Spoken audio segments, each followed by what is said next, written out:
tá bom, Sofia, senão você é muito chata, pelo amor de Deus. Pode parar vocês duas, meninas. Ave Maria.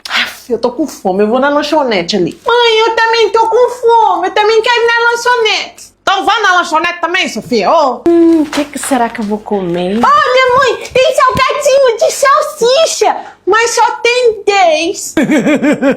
Moça, me envia esses 10 salgadinhos de salsicha, por favor. Você tem certeza? Tenho, por quê? Então toma aqui os 10 salgadinhos. Obrigada.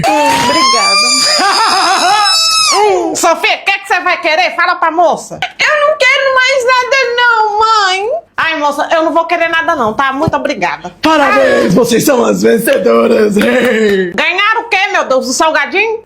O primeiro cliente que não pedisse nada que hoje ia ganhar uma viagem de cruzeiro.